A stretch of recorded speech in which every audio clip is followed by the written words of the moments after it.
এবারে পরের প্রশ্ন। আল্লাহর নামে শুরু করছি, তিনি পরম দয়ালু ও পরম করুণাময়। আসসালামু আলাইকুম। আমি পারভিন নাদিয়া, আমি আইনজীবী আর বিভিন্ন ধর্ম নিয়ে গবেষণা করি। আমার প্রশ্নটা ডক্টর নায়েকের কাছে। আপনি বললেন যে নবীজির সময়ে একজন মহিলা সে বিয়ে করতে রাজি হয়নি আর সেই বিয়েটা বাতিল করে দেয়া হয়েছিল।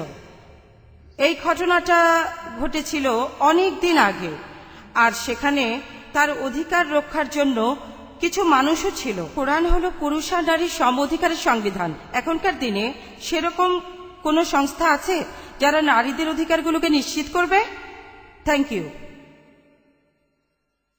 বোন, আপনি খুব সুন্দর একটা প্রশ্ন করেছেন। আপনি বললেন যে নারীদের অধিকারের ব্যাপারে কোরআন ও হাদিসে স্পষ্ট করে বলা আছে কোনো মহিলাকে জোর করে বিয়ে দিতে চাইলে সেই বিয়েটা বাতিল করা যায়। এই ধরনের কোনো সংস্থা এখনকার দিনে আছে কি যারা এই বিষয়গুলো বাতিল করতে পারে? এমন অনেক সংস্থা আছে, যেমন ইরানে আছে, সৌদি আরবেও আছে। দুর্ভাগ্যজনকভাবে ইন্ডিয়ার সরকার এদেশের মুসলিমদের এমন কোনো আদালতের অনুমতি দেয়নি। যদিও আমাদের জন্য একটা আইন আছে, কিন্তু সেখানে সব অধিকার দেওয়া হয়নি।